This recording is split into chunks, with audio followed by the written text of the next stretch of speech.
I never thought the person who burned my chest with boiling coffee would be my own son. The sting of that moment still climbs up my throat every time I replay his voice. Sharp enough to split bone. Sign it. Or get out of this family, Arden Voss shouted. His face was so tight it barely looked like the boy I raised. His hand trembled, not with fear, but with fury. The mug hovering for a second before the scalding liquid burst across my chest. I gasped and reached for the counter, but Arden didn't take a single step toward me. He just stood there, breathing hard, waiting for my answer. Like the burn was nothing more than a negotiation tactic. Arden, I whispered, pressing my hand to the front of my blouse. Why would you do this? His wife, Lenora Voss, stepped forward before he could speak. Your hesitation is the problem. Marcellini, Brecken needs that car. The loan officer said he can get approved if you just co-sign. It is not complicated. Her voice was ice, colder than the burning pain spreading across my skin. I backed away, clutching the loan papers Arden had shoved at me earlier. $35,000. That was the amount they wanted my name tied to, an amount I could never recover from if Brecken defaulted, which everyone knew he would. This is not about me, Arden said. This is about family. Their family welcomed me. Mom. They support us. You should support them. Their family, I echoed. The words tasted wrong. I raised him on my own after my husband died. I worked double shifts for years. I helped Arden through college, helped him buy his first car, helped him start his life. But none of that seemed to exist in that kitchen anymore. Lenora folded her arms. If you refuse, you put all of us in danger. Chad cannot afford to lose another job. It is Brecken, Arden corrected under his breath. She waved the correction away, too irritated to bother getting her own brother's name right. My chest throbbed, but a deeper ache rose beneath it, an ache older than this moment. Carved from years of giving and never being asked how I was holding up. I am not signing the loan, I said softly. Arden stepped closer, jaw clenched. You would really do this to us. To me, I would never hurt you, I said, though the words sounded naive even to me. But I will not put my house on the line. That is my only security. Lenora scoffed. Your house is too big for you anyway. The papers crinkled in my hand as I steadied myself. I looked at Arden, my son, my only child, and waited for something, anything, that sounded like remorse. Instead, he whispered, if you cared about us, you would sign. I stared at him, unable to speak. I did not know it then. Not in that moment. Not with the coffee burning through my clothes. But one day I would answer him. Not with shouting, not with tears, but with a single sheet of paper taped to his front door. The pain in my chest pulsed, hot and sharp. Arden's eyes flicked to my blouse, then away, as if the burn he caused was an inconvenience he did not want to acknowledge. Lenora took his arm. She is wasting our time. We have done everything for her, everything. I stepped back, clutching the papers against my side. I need to go.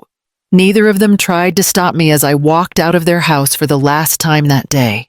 The air outside hit my skin, and I felt the tears slip down before I could stop them. I still did not understand how my own son had become the person who could hurt me like that, but I knew I would have to face the truth sooner than I wanted. The nurse held the clipboard like it was something fragile, something she did not want to break before I was ready. All right, Ms. Voss, she said softly. I need to know exactly how this happened so we can treat it properly. I kept my eyes on the small patch of tile between my shoes. It was an accident, I whispered. Most burns happen quickly. Yes, but I need the circumstances for the chart. Her voice carried no judgment, only patience. Was it spilled? Splashed? Did you fall? The questions pressed against my ribs.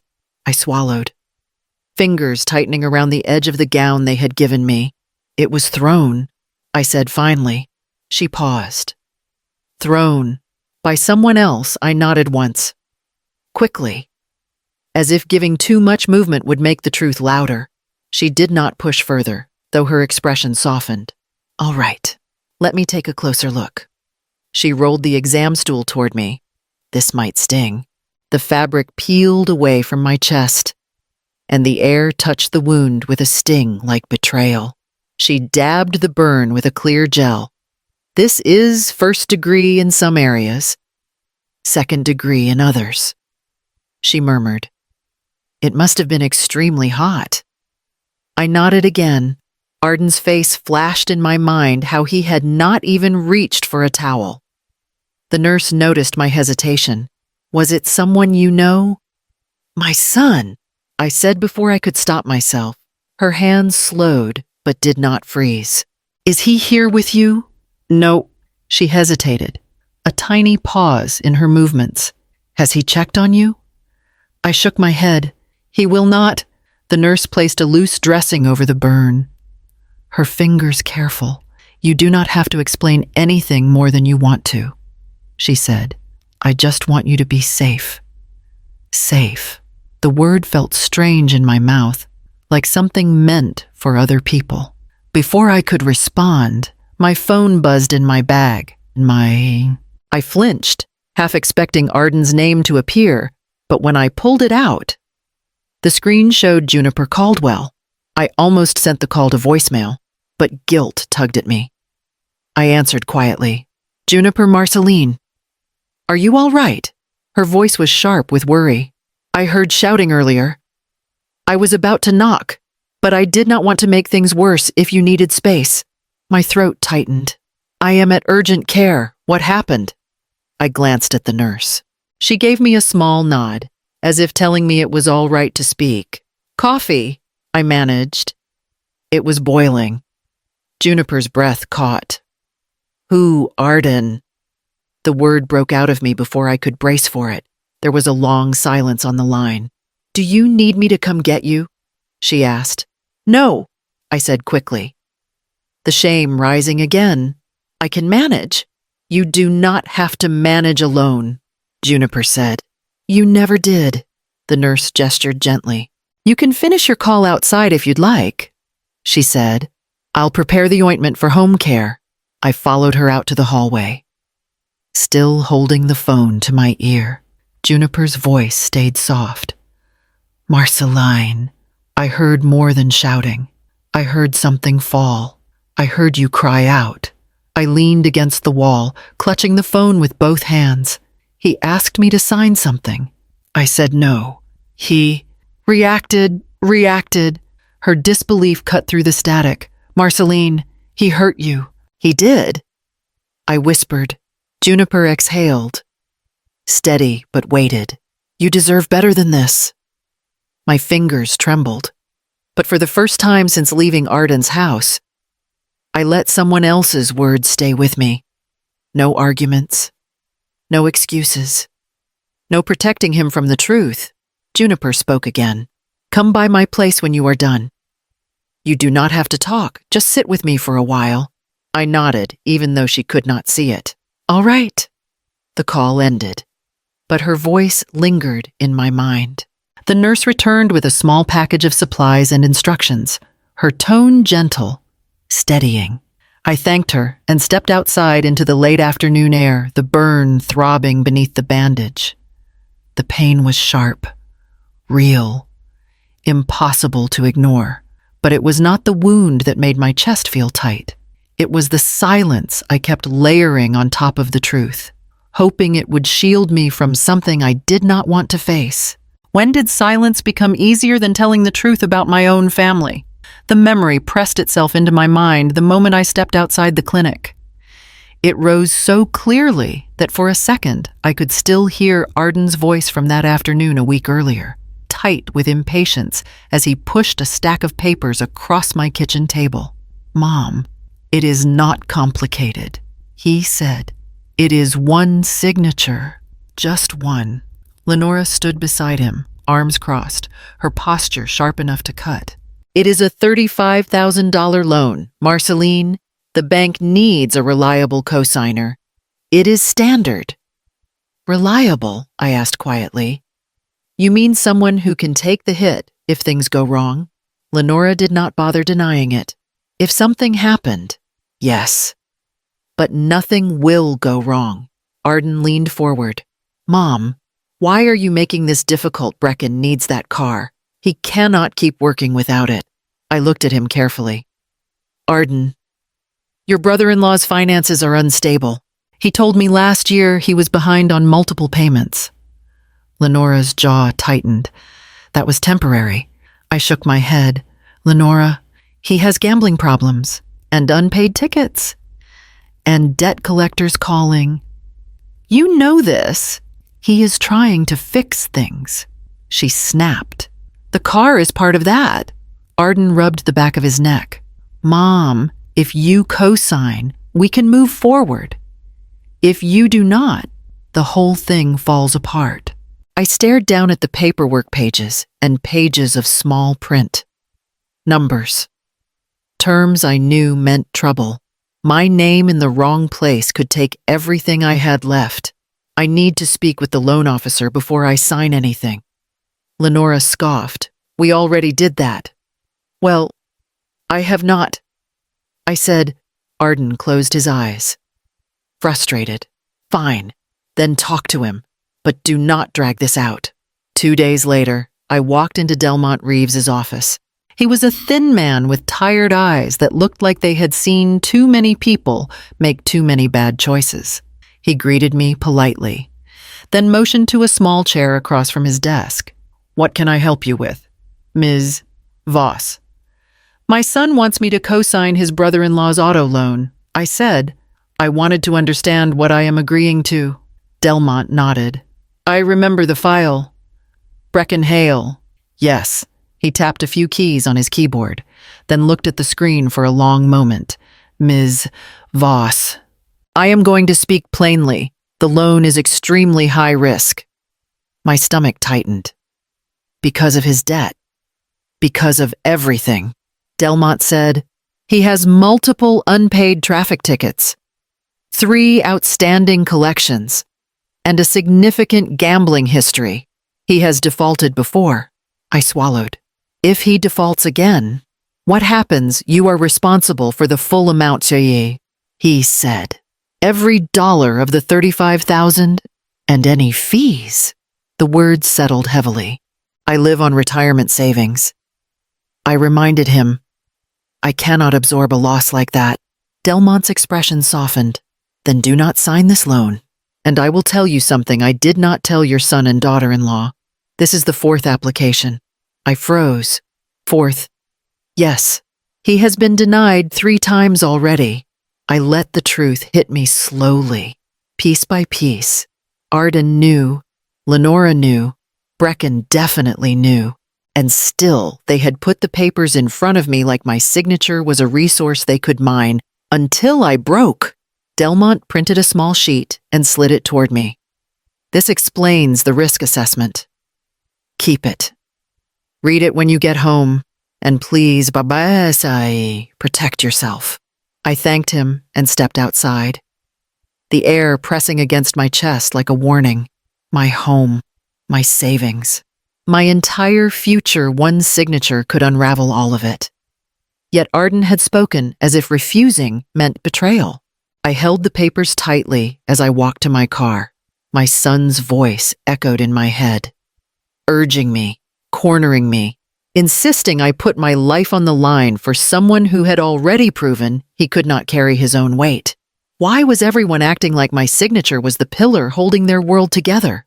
When Arden called and asked me to come over, his voice had sounded tight, but calmer than it had in days. We just need to talk. Mom, he said. Let's clear the air. I wanted to believe him. I walked into the house with a quiet hope that something had shifted, that maybe he had thought about the burn on my chest and realized what he had done. But the moment I stepped into the living room, I knew I had made a mistake.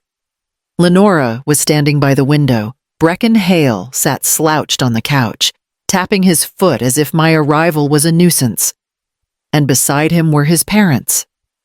Cecily and Thatcher Hale, their arms folded in perfect judgment. Arden closed the door behind me. "Mom, sit. We need to sort this out." I remained standing. "Why are all of them here?" Lenora answered before he could. "Because we are all affected by your decision." Marceline. Cecily lifted her chin. "We have been patient, but patience cannot fix what you are refusing to do." Thatcher cleared his throat. "We are here as a family to find a solution." "A family," I repeated. My voice wavered, despite my effort to keep it steady. "I was told this would be a conversation between me and Arden." Lenora's lips curved into something that was not a smile. "It is bigger than that." Brecken dragged a hand through his hair. "Look, Mrs. Voss. The car is not a luxury. I need it. I do deliveries. Without it, I am out of work." I held the papers closer to my chest. "I understand needing a job, but I cannot risk my home." Cecily's eyes narrowed. "It is $35,000. You have a house, savings, retirement. Surely you can shoulder some support for your son's extended family." Thatcher nodded. "Lenora and Arden are doing their part. You could do yours, Arden," I whispered. "Is this why you called me here to corner me?" He rubbed his forehead. "Mom, nobody is cornering you. We just need you to understand how important this is." Lenora stepped closer, lowering her voice. "If you sign now, we can all move on. If you do not, Brecken loses his job and everything falls on us." Brecken muttered. "If she dies soon, the loan becomes easier anyway." The room froze. I stared at him, the words slicing through me. "What did you just say?" Cecily hissed. "Brecken, be quiet." But the silence that followed was louder than his whisper. I turned to Arden, waiting for him to defend me, to say something, anything. His gaze dropped to the floor. He did not speak. "Arden," I said softly, "did you know he applied for this loan 3 times already?" His jaw tightened. "That does not matter. We can fix it now." "No." I said, "We cannot." Lenora's voice sharpened. "Marceline, enough of this. You are making everything harder. Arden told me you would eventually come around, but I am starting to think he gave you too much credit." Arden flinched. "Lenora, maybe do not." "No," she snapped. "She needs to hear it. She is being selfish." I felt the floor shift under me. Selfish Thatcher leaned forward. "If you refuse, you are punishing all of us," Brecken scoffed. "Especially me." Cecily folded her hands. "Sign it." "And we leave this behind." I took a slow breath, my fingers trembling around the papers. "I am not signing. I cannot." Lenora's expression hardened. "So you would rather let this family fall apart? This," I said quietly, "is not family." Arden exhaled sharply, his frustration snapping. "Mom, stop being dramatic." Something in me cracked, then not loud, not visible, but deep. I looked at my son, really looked at him, and saw no trace of the boy who once cried when he scraped his knees. No trace of the young man who held my hand at his graduation. Only pressure, only resentment. "Arden," I whispered, "please do not." He grabbed the mug from the counter. "Sign it, or get out of this family." Before I could step back, the boiling liquid splashed across my chest. The pain was instant. My breath caught. But no one moved to help me. No one reached for a towel. No one touched my arm. Lenora watched with cold eyes. Brecken's mouth twisted. Cecily murmured something under her breath. Thatcher looked away. Arden stood there, breathing hard, waiting for me to sign. I held my burned chest, my voice shaking as I whispered, "I am leaving." No one stopped me as I walked out, not even my son. How do you walk away from the people you once believed would protect you? I had barely made it through my front door when the knock came. Quick, light, but urgent enough to make my breath hitch. I pressed my palm against the bandage beneath my blouse, steadying myself. Marceline Juniper Caldwell's voice drifted through the door. "It's me. Could you open up, dear?" I hesitated only a moment before letting her in. Juniper stepped inside, her eyes sweeping over me with a focus sharp enough to strip away any excuses I had planned to give. "You were at urgent care," she said quietly. "Not a question, just fact. I saw you walk in when I was driving by to the pharmacy." I lowered my gaze. It was nothing. Juniper closed the door gently behind her. "No, it was something. I have lived next to you for 7 years and I have never heard shouting like that. And I certainly have never heard you cry out in pain." My throat tightened. "I am fine. Lift your chin," she said softly. I did. Her eyes softened immediately. "You are hurt. It is just a burn. Burns do not appear by accident when someone shouts at you to sign something."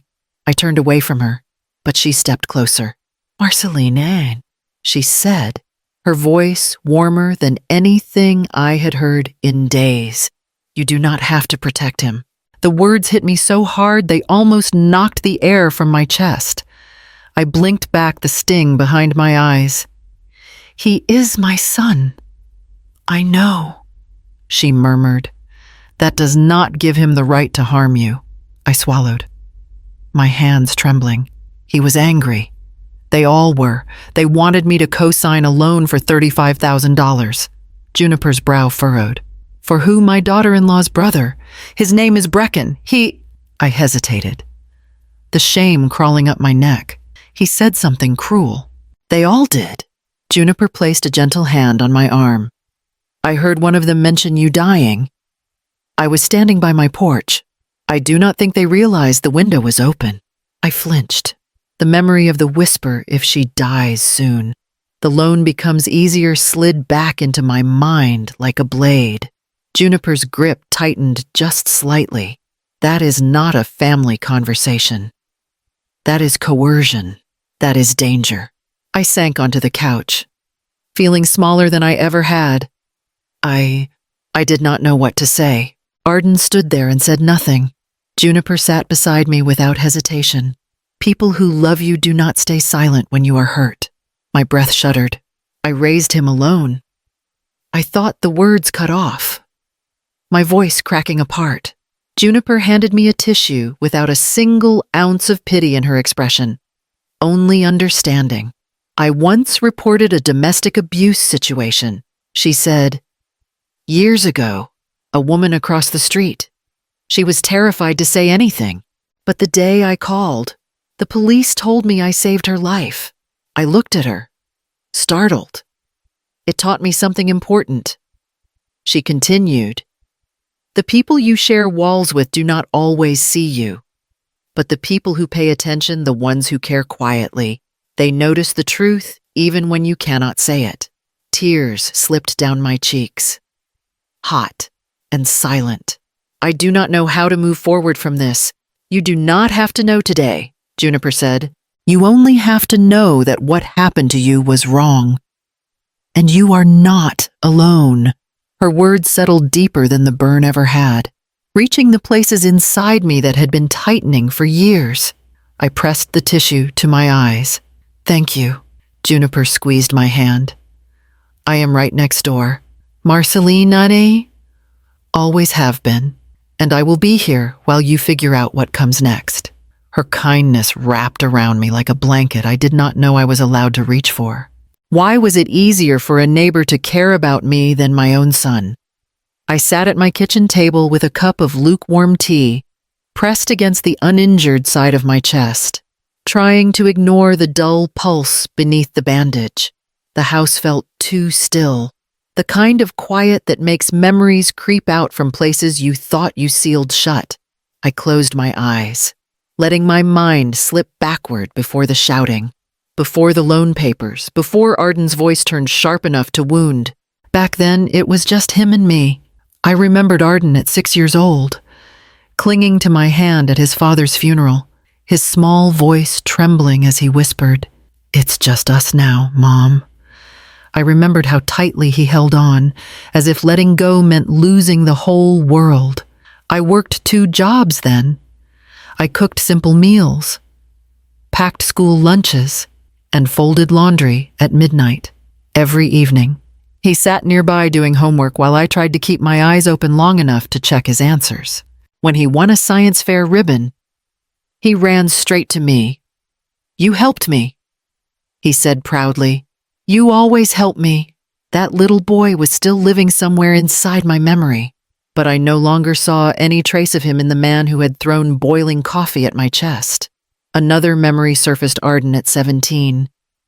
Standing in his graduation gown, I was pinning the last corner of his sash when he caught my hand.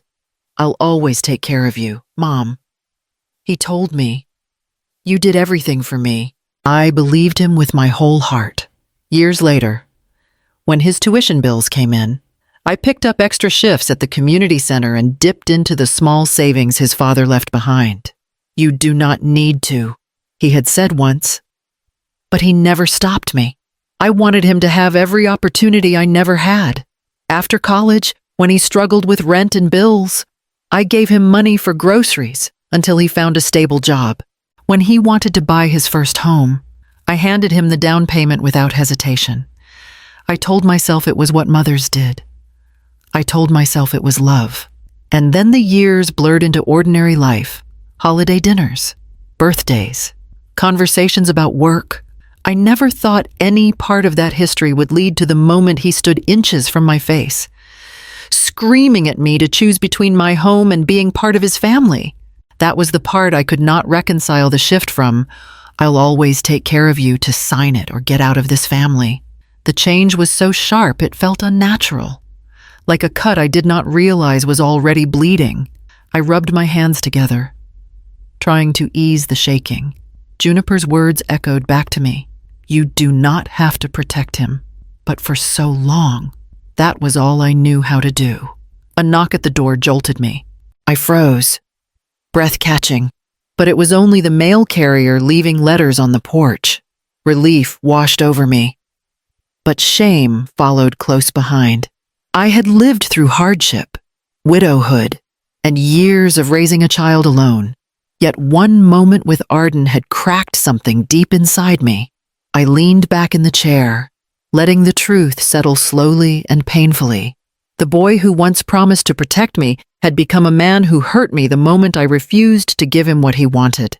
When did love become the weapon they used to control me? The house was quiet enough that I could hear the faint hum of the refrigerator, a constant reminder of how alone I felt, despite living only a few feet from where my life had come undone. The burn on my chest pulled with every movement, but I forced myself to ignore it as I carried a small cardboard box from Arden's old room to the kitchen table. He thought I never went in there anymore. He was wrong. I lifted the lid, and the smell of dust and old papers drifted out. Bank envelopes. Stacks of mail addressed to him, a few manila folders stuffed so full they bulged at the sides. All things he had meant to handle. All things he had refused to discuss. I pulled the first folder open. The contents spilled out unpaid parking tickets. Some dated more than 3 years ago. I sifted through them slowly, one by one, until the number piled into something undeniable. Next came the collection notices, bright red letters, threats of legal action, total amounts listed clearly: $1,800, $2,300, $1,150, and every envelope addressed not to Arden, but to his brother-in-law, Brecken Hale, the same man they had begged me to rescue. My hands trembled as I opened a second folder. Inside was a typed letter from the Department of Motor Vehicles' suspension of driving privileges for unpaid fees, missed court dates, and failure to provide proof of insurance. The date was recent, far more recent than anyone had admitted. I pressed a hand to my forehead as the betrayal settled deeper. They had lied about everything: his job, his responsibilities, even the purpose of the car, Brecken had no legal right to drive at all. Underneath the DMV letter was a thin envelope I almost overlooked.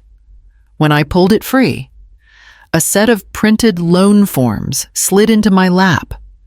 My breath caught when I saw it, my name, typed neatly in the cosigner line. But what froze me entirely was the scribbled set of letters beside it. My initials, not mine, not my handwriting. Arden's attempt at imitating them had always been shaky when he was younger. But here, the strokes were too rigid, too deliberate, like he had practiced. I held the paper by the corner, my heart pounding so hard it hurt. He had tried to forge my approval. Not this week, not because of some sudden desperation. This was older, dated from months ago. Lenora must have known. Brecken, too. They had been preparing for this, waiting for the right moment, building pressure around me until the only thing left was my refusal and their anger. My voice came out barely above a whisper. Arden, what did you do? The sound of my own words startled me. The room felt smaller than before, pressing everything inward. I kept digging through the papers, needing to see the full truth, even if it broke me. A torn-up budget sheet, written in Arden's handwriting, listed numbers in uneven columns, monthly payments, overdue amounts, projected losses if Brecken failed again. At the bottom was a calculation circled in red pen, $35,000. Beside it, scrawled in rushed letters, were the words, "Use Mom if necessary." I covered my mouth with my hand. The phrase stung more than the burn on my skin. All those times he said it was about helping family, all the guilt, all the shouting, it had never been about loyalty or unity. It had been a strategy. They had been waiting for me to fold. I sifted through one last envelope. Inside was a printed email chain between Lenora and her mother, Cecily. In one message, Cecily wrote, "Marceline will not say no forever. You and Arden just need to keep the pressure on." And Lenora had replied, "She will cave. She always does." The words blurred for a moment as tears welled up, but I blinked them away.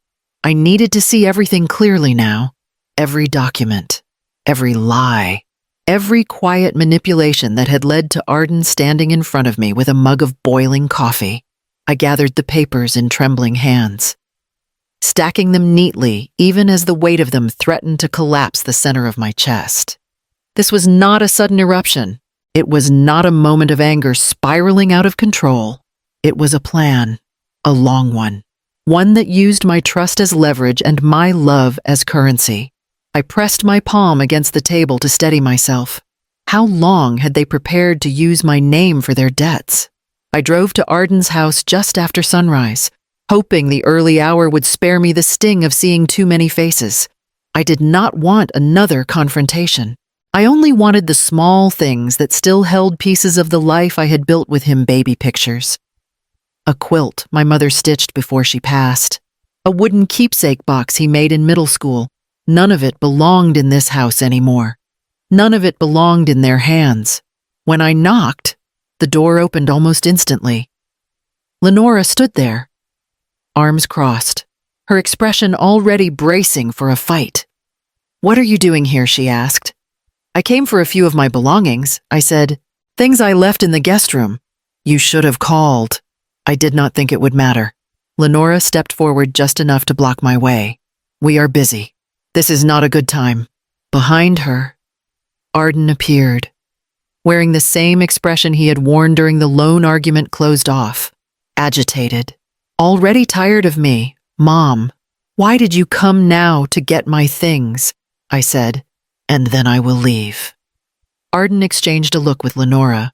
It was not a loving look or a worried one. It was a calculated one, the kind that asked, how much inconvenience will she cause us today? Lenora shifted her weight. "We do not appreciate surprises." "I am not here to argue," I said. "I just want what is mine." Arden sighed. "Fine, but make it quick." He moved aside, and I stepped in slowly. feeling the weight of the house press down the moment I crossed the threshold. This was the home I helped him get. I had written a check for the down payment, trusting that generosity would build a foundation, not create a cage. Lenora followed close behind as I walked toward the guest room. "Anything you take, you list for us," she said. "We do not want confusion later." I looked at her. "I am not taking anything that belongs to you." "It is better to be clear," she replied. Arden's voice drifted from the kitchen. "Just let her get it." Inside the guest room, I opened the closet, gently, as if the memories inside could bruise. There was the box of photo albums, neatly stacked, the quilt, the small wooden keepsake box with Arden's initials carved unevenly across the lid. My fingers trembled as I touched it. Lenora leaned against the doorway. "You do not have to take everything," she said. "Some of this was part of the house." I shook my head. "These are pieces of my life." "Well," she said, "our life is separate now." Her words were sharp, but the pain in my chest had already numbed something deeper. I gathered the items carefully, tucking them into a canvas tote. When I stepped into the hallway, Arden was standing near the kitchen counter, watching me without a single trace of remorse. "Mom," he said, rubbing his hands together. "You are not going to sign the loan at all, are you?" "No," I said. "Then what did you expect?" he asked quietly. "I expected my son not to hurt me," I replied. He looked away. I had only one thing left to do. I reached into my pocket and pulled out the small silver key, the key to his house, the one I had used for years without knocking, the one he gave me after signing the deed. Smiling proudly as he said, "This is your home too, Mom." I set the key on the counter. Arden's eyes flicked toward it, then back to the floor. Lenora spoke first. "So that is it." "That is it," I said. I picked up my bag and walked toward the door. Neither of them moved. Neither of them tried to stop me or ask me to stay. Their silence followed me across the threshold, cold and final. As I stepped outside, the early morning air pressed against my skin, carrying a strange mixture of relief and grief. I did not look back. I could not. I had spent 70 years believing that love meant staying, sacrificing, bending until something inside me cracked. I had spent decades protecting Arden from the world. And in the end, the wound had come from him. I walked down the driveway with the quiet and certain knowledge that this was the last time I would step into that house. Why did it take me 70 years to learn how to leave? 3 days passed before my phone lit up with a string of messages from Arden. I did not open them. I did not need to. I already knew what they would say. The loan had been reviewed by now. The dealership would have called. And without my signature, there was only one outcome. By late afternoon, I finally saw the message I had been expecting. "We need to talk. Call me now." I set the phone down and walked to the kitchen, my chest aching beneath the bandage. I poured myself a glass of water and tried to quiet the knot in my stomach, but it pulsed anyway, a reminder that even silence had weight. A second message came through, "Fix this." I did not respond. Meanwhile, at Arden's house, the news had already landed. Brecken's voice carried through the walls before anyone even opened the front door to the dealership representative. "Do not bother calling her again," he barked. "She does not care about anyone but herself." Lenora hovered near the kitchen island, her expression pinched with irritation more than concern. "They said they cannot approve anything without a cosigner with real credit," she said, "and your mother is the only one who qualifies." Brecken slammed a binder onto the counter. "The only one." "Really, Lenora, after all the work I have put into this, after everything I told you about needing that car." He jabbed a finger toward Arden. "And you promised me she would sign." Arden lifted both hands defensively. "I tried. You saw me try." "Tried?" Brecken scoffed. "You call that trying? You stood there like a scared little kid while she walked out." Lenora stepped between them. frustration twisting her features. Stop yelling at him. This is not Arden's fault. It is absolutely his fault. Brecken snapped. Your family is the one blocking this, not mine. Yours. Lenora shot Arden a cold look. Maybe if you talked to her more clearly, or sooner, or with a firmer tone. Arden's face reddened. I did everything I could. Clearly not. Brecken shot back. I am about to lose my job because of your mother. Lenora folded her arms. This is what happens when his side of the family refuses to be reasonable. Arden stared at her. My side? Well, it is true, she said. Your mother holds everything over our heads. She always has. She does not hold anything over you, Arden muttered. Then why is this happening? Lenora demanded. For a moment, Arden could not answer. He rubbed the bridge of his nose, pacing in frustration. Everyone calm down. I will talk to her again. I will make her understand. You already tried that, Brecken said. And look how that ended. Arden tensed, the memory of the burn flashing in his mind. She will come around. She will not. Lenora replied flatly. She has made this harder than it needs to be. Arden grabbed his phone, typing furiously. She will talk to me. She has to. Another message pinged on my screen. This is your fault. Brecken is going to lose everything. Call me. I placed the phone face down on the table and walked to the living room, refusing to let his words shake the fragile peace I had been building since leaving that house. Juniper's voice echoed gently from days ago. You do not have to protect him. Maybe I was finally learning how not to. The phone buzzed again. Mom, answer me. Fix this. I did not move. Not toward the phone. Not toward the memories. Not toward the guilt he wanted me to carry. The truth had already been revealed in the paperwork I found in his old bedroom. None of this had been an accident. None of this had been a moment of desperation. This was the cost of their plan failing. I sat quietly in the dim light of my living room, hands folded in my lap, letting the silence answer in my place. What happens when the people who wounded you start losing what they tried to steal? The knock came just after midnight. 3 sharp hits against the door, hard enough to rattle the frame. I had been half asleep on the couch, the television low, a blanket pulled over my legs. The moment I heard the sound, my body tensed. Another knock, louder. Mom, Arden's voice called. Open the door. I pulled myself up slowly, my chest tightening beneath the bandage. When I cracked the door open, Arden pushed past me before I could invite him in. He paced the living room, running both hands through his hair. You have to help us, he said. This is getting out of control. I closed the door behind him.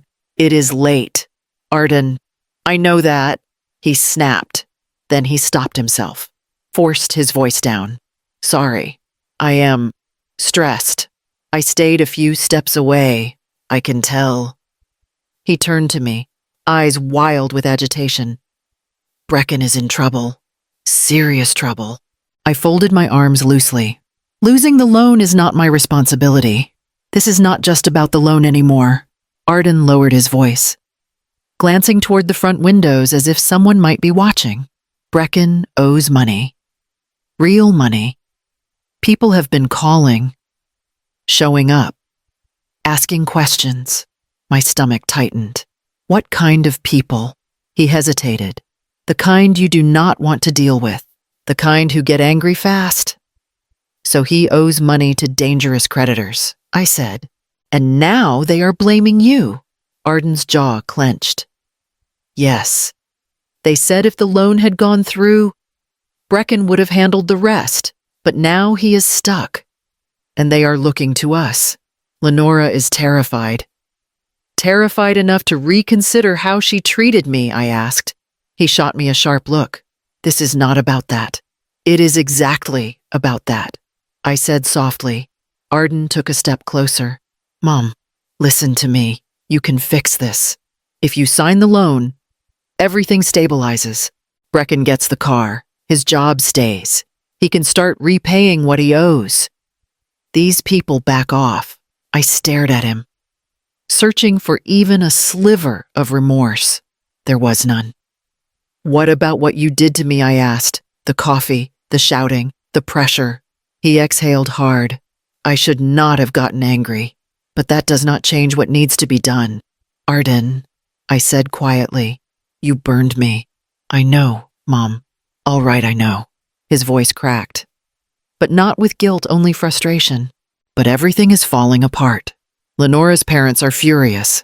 Brecken will lose his job. And those creditors, I interrupted, are not my burden. He stepped closer, lowering his tone. They are making threats. Mom, you do not get it. If Brecken cannot pay, they will blame the whole family. Then the whole family needs to handle it, I said, but not with my signature. Arden's breath came fast. Mom, you have to help us. I shook my head. No, I am done being the solution to problems I did not create. For a moment, he stood completely still. His shoulders rose and fell as he tried to steady himself. Then he whispered, Why are you doing this to me? I am not doing anything to you. I said, I am finally choosing myself. Arden looked at me like he did not recognize me anymore, like I had turned into a stranger by refusing to be used. He backed toward the door, anger returning to his face. If something happens, he said, it will be on you. No, I replied. It will be on the people who created the mess. He opened the door without another word and stepped out into the night. The cold air swept into the room, brushing my face before he slammed the door behind him. I locked it slowly. The click echoing through the house like a decision I should have made years ago. Why was my safety always the smallest part of his fear? I woke before the sun, the house still wrapped in silence. The bruise beneath my bandage pulsed with a steady reminder of everything I had endured. I stared at the ceiling for a long moment, then pushed myself up, made a single decision, and did not look back. By 9 o'clock, I was sitting in Corliss Brandt's office, the small room lined with filing cabinets and thick binders. Corliss was a calm woman with silver hair pulled into a neat twist and a voice that carried quiet authority. She had notarized documents for me before, but never anything like this. She pushed a stack of papers toward me. These are the revisions you requested.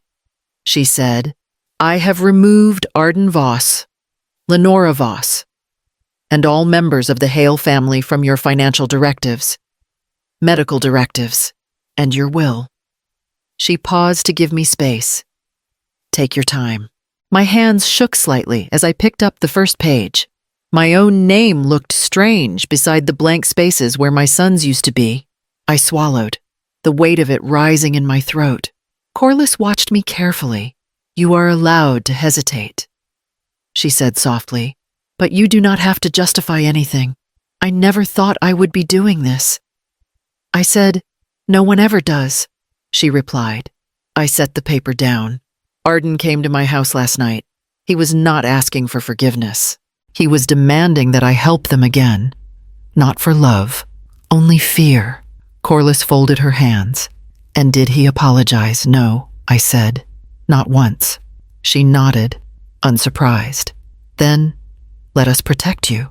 I stared at the documents again, tracing the words with my eyes. Revocation. Removal. No legal authority. No inheritance responsibility. Every sentence was a boundary I had never dared to draw. I signed the first page. Corliss notarized it with a firm press of her stamp. You are doing the right thing, she said. This is about survival, Marceline. Survival is not selfish. The words hit me harder than I expected. They were simple, honest, free of guilt. I signed the next page, and the next. By the time I finished, my signature covered nearly a dozen documents. Corliss gathered them neatly, clipped them together, and handed me 3 printed notices. These are for your protection, she said. If you choose to deliver them, they are clear, legal, and final. I held the papers gently, as if they were fragile despite the power they carried. I need them to understand I am done. I said. Corliss nodded. Then this will make it unmistakable. I tucked the notices into my bag and stood. The room felt different now, lighter, as if something inside me had shifted without snapping. Corliss walked me to the door. If they try to pressure you again, she said, call me. I will document everything. You are not alone. Her reassurance steadied my breath. Thank you. Stepping outside, I felt the warm air hit my face. I pressed a hand to my chest. The bandage beneath my blouse warm against my skin. For the first time in weeks, the ache inside me softened. I walked toward my car with the documents tucked firmly at my side. Each one a piece of myself I was finally reclaiming. Was I finally choosing myself? Or ending the last piece of family I had? I left my house before the sun rose. The streets still washed in that pale gray light that makes everything look softer than it truly is. The documents sat in the passenger seat, each one stamped and signed, each one final. My hands trembled on the steering wheel the entire drive. When I pulled up in front of Arden's house, the neighborhood was quiet. Only one porch light glowed, Mrs. Juniper Caldwell's. She stood wrapped in a thin cardigan, pretending to water a potted plant as she watched me park. She did not wave or call out. She simply nodded. An unspoken message, I am here. I stepped out with the envelope under my arm, walked up the driveway, and climbed the porch steps slowly. My chest tightened, but I forced my hand to move. I took out the first document, the formal notice revoking Arden, Lenora, and the Hale family from all financial and legal rights connected to me, and positioned it at eye level on the door. The tape peeled back with a small rip. I pressed the paper flat against the wood. Behind me, a door creaked open. I turned slightly and saw a neighbor, Mr. Rowan from across the street, step outside with his phone in his hand. He watched me for a moment, confusion flickering over his face. I didn't acknowledge him. I taped the second notice beneath the first, the revocation of emergency contact privileges, and smoothed its edges. Mr. Rowan lifted his phone. The soft click of a camera shutter cut through the quiet. Juniper called from her porch. Not loudly, but with enough force to catch his attention. Respectfully, Rowan, that is not your business. He shrugged. People will want to know why she's posting legal papers on her son's door. Juniper stepped forward. People can ask her directly instead of hiding behind a camera. He pocketed his phone. But the damage was done. The picture was already taken. I didn't turn around again. Instead, I pulled the last paper from my envelope, a summary of the notary's seal, a list of the documents I had filed, and a statement in my own handwriting I am no longer responsible for any debts, loans, obligations, or actions belonging to Arden Voss, Lenora Voss, Brecken Hale, or the Hale family. Do not contact me for financial involvement of any kind. My handwriting trembled slightly, but the statement was unmistakably clear. I taped it beneath the others. Juniper walked across her lawn, stopping near the edge of the driveway. Do you want me to stay with you? She asked softly. No, I said. This part I have to do alone. She nodded, but she didn't go back inside. She stayed close enough to stand as a witness not to the pain, but to the choice. When I stepped away from the door, the 3 papers fluttered lightly in the morning breeze. I took one last breath and walked back toward my car. Behind me, I heard Mr. Rowan's phone buzz, then another buzz, then another. A slow ripple of digital chatter began to spread down the quiet street. Juniper's voice reached me as I opened my car door. It is on the neighborhood page already. Someone shared the photo. I paused with my hand on the doorframe. Not from shame, not from fear, but from the weight of what that meant. There were no secrets left now, no explanations I needed to offer, no lies they could hide behind. The truth was taped to the door for everyone to see. I slid into the driver's seat and closed the door gently, my breath steadying in my chest. What happens when the truth becomes public and there's nowhere left to hide? By noon the next day, the neighborhood was buzzing. Savannah gossip traveled fast, but nothing moved faster than a photo on the local Facebook page. 3 neatly taped documents on Arden's front door. My name, my signature, my boundaries. Every notification made the story sharper, louder, harder for them to control. I didn't comment. I didn't explain. I simply watched the consequences unfold from a quiet distance. At Arden's house, Lenora was pacing in the driveway while her mother, Cecily Hale, stood with arms crossed and a look sharp enough to slice through steel. "This is humiliating," Cecily snapped. "Your neighbor sent me the link. Hundreds of people have seen it. Hundreds!" Lenora pressed a hand to her forehead. "I did not know she would post the papers. How could I know?" Thatcher Hale adjusted his glasses and looked at her with thinly veiled disappointment. "This reflects on all of us. People are calling us irresponsible, manipulative. Do you understand how this affects our reputation?" Lenora's voice rose. "It was not my fault. It was your husband's mother," Cecily shot back.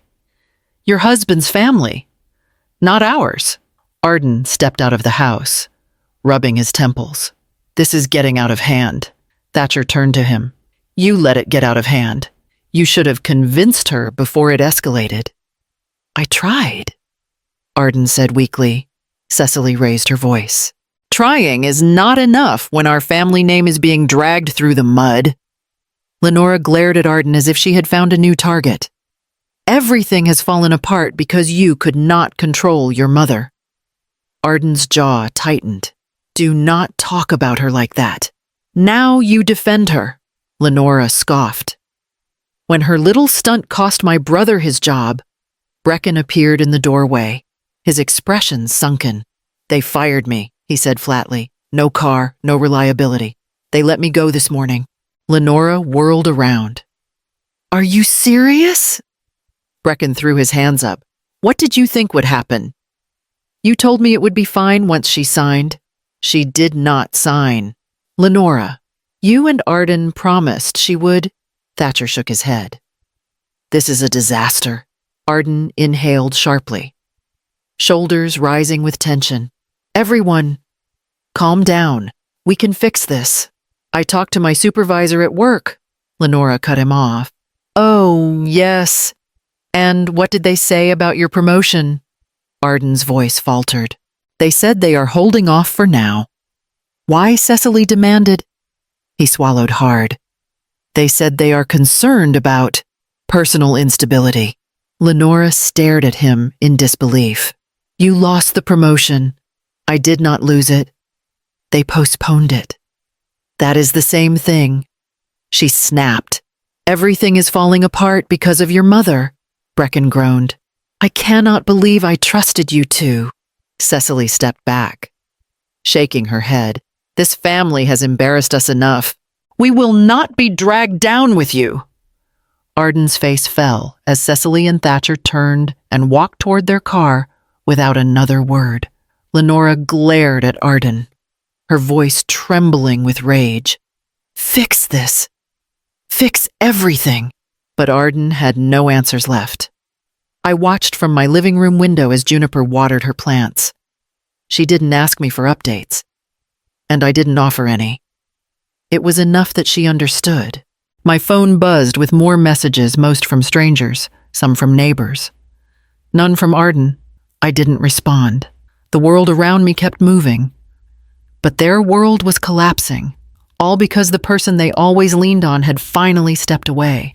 Why do people crumble so quickly when the person they leaned on steps away? The pounding on my door shook the frame before I even reached the hallway. 3 blows, then a 4th, loud enough to rattle the pictures on the wall. "Mom." Arden's voice cracked through the wood. "Open the door." I steadied my breath, squared my shoulders, and unlocked it. The moment the door swung open, Arden pushed inside, his face blotched with anger and something that looked like fear shoved underneath. "What did you do?" he demanded. "Do you have any idea what you caused?" I closed the door quietly behind him. "I posted legal documents on your door. Nothing more." He spun around. "Nothing more. The entire neighborhood is talking. People at work saw it. Lenora's parents are furious. Everyone thinks we're monsters." I held his gaze. "I did not make you monsters. You showed them who you are." His mouth opened, then snapped shut. The words struck deeper than he wanted them to. He ran a hand through his hair, pacing the length of my small living room like he was trapped inside it. "You humiliated us," he said. "Do you understand that Lenora will not speak to anyone? Brecken is out of a job. Her parents think we ruined their reputation." I folded my arms. "I did not ruin anything. I told the truth." Arden stopped pacing. "You put our private business on display. The moment you threw boiling coffee at me, I said, 'It stopped being private.'" He winced, but it was brief a flicker, not an apology. "You could have talked to us." He insisted, "Handled this quietly." I tried. I said, "For months, maybe years, but every conversation ended with you demanding more from me." "That is not fair," he snapped. "I was trying to help Brecken. We were all trying to make things work. For who, I asked? For you? For Lenora? For the Hales? None of this was for me. You used my credit, my stability, my name. You used my love." Arden flinched at the last word. "I never, Mom.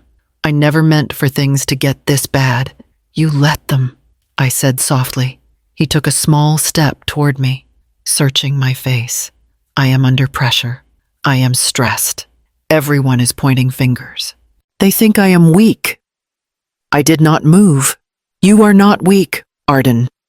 You are responsible for what you chose to do." His voice cracked. "I did not choose this." I raised an eyebrow. "You planned it. I found the documents." He froze as if someone had spoken through me. My voice stayed steady.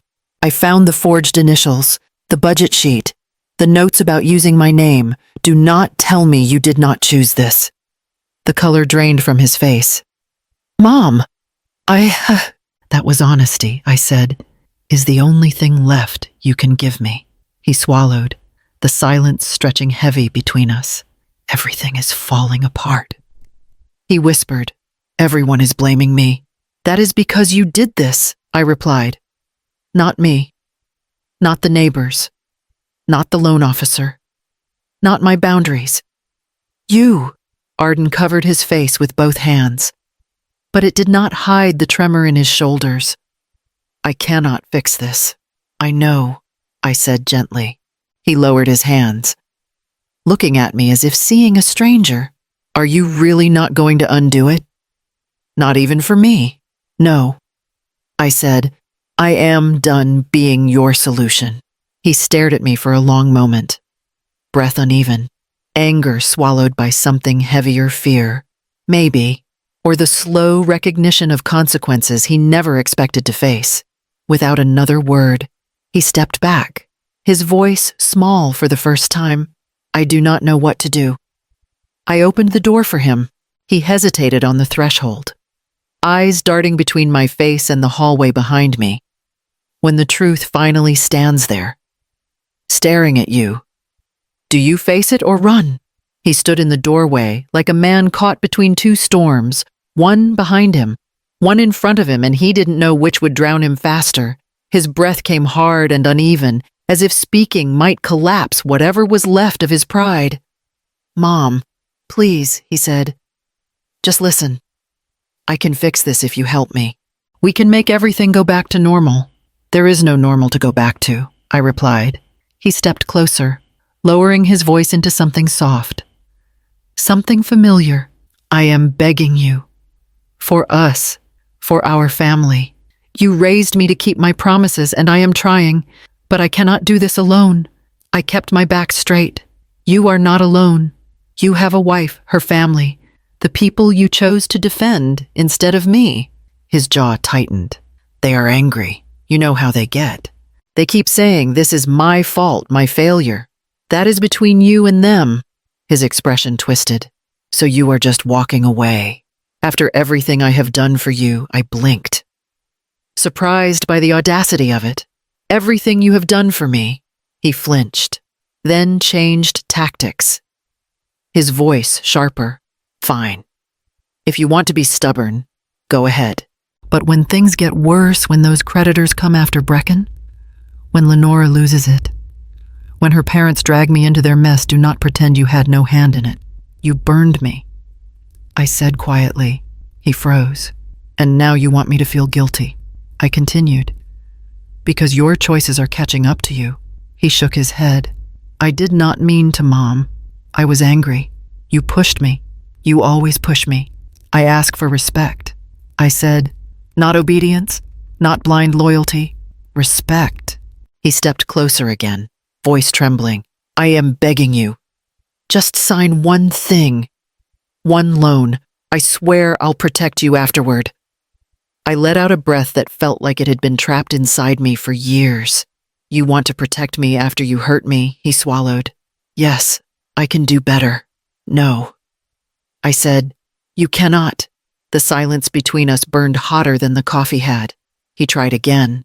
Desperation spilling through the cracks. I will change. I will do anything. I will take you to appointments. I will call more. I will visit every week. I will stop. I said. He shut his mouth, chest heaving. You hurt me. I told him, and you did not care. Arden's face crumpled, not into remorse, but into disbelief, as if he couldn't accept that I would finally speak the truth aloud. He reached for the doorframe to steady himself. Mom, I need you, he whispered. I needed you too, I said, and you left me alone in that kitchen. His lower lip shook. So that is it. You are just shutting me out. I am choosing myself. I said. I stepped back, placed my hand on the door, and looked at him one last time. The man I raised, the man who betrayed me, the man who expected my forgiveness the way he expected air. Then I closed the door. The latch clicked, soft but final.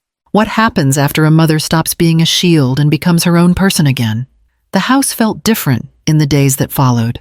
Still quiet, still familiar, but no longer heavy. I could breathe without bracing for the next knock, the next demand, the next apology that never came. I spent my mornings in the garden, kneeling among the marigolds and rosemary, letting the earth settle under my nails. The rhythm calmed me. Pull a weed, clip a stem. Let the sun hit my back without fear of a shadow falling over me. In the afternoons, I started attending a senior social group at the library downtown. Juniper insisted on taking me the first time. You need people, she said. Not arguments. She was right. The circle of women there talked about recipes, grandchildren, old television shows, simple things that reminded me life didn't have to revolve around crisis. No one asked about Arden. I didn't offer. One evening, while sorting through a box of old belongings, I found a folded sheet of construction paper tucked between holiday cards. I opened it carefully. A drawing Arden's handwriting in uneven letters at the bottom. To Mom, I love you. I'll protect you forever.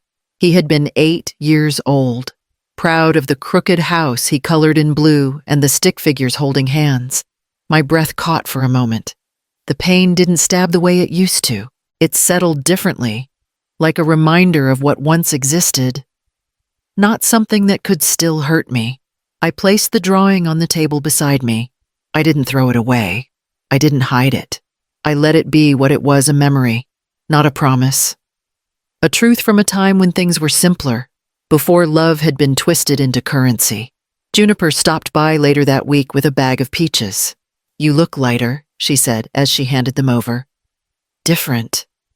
Maybe I am, I replied. She smiled in that knowing way of hers. Freedom suits you. I laughed softly. It is quieter now. Quiet can be good, she said. Quiet means peace. Quiet means you made it through. We talked on the porch until the sun went down.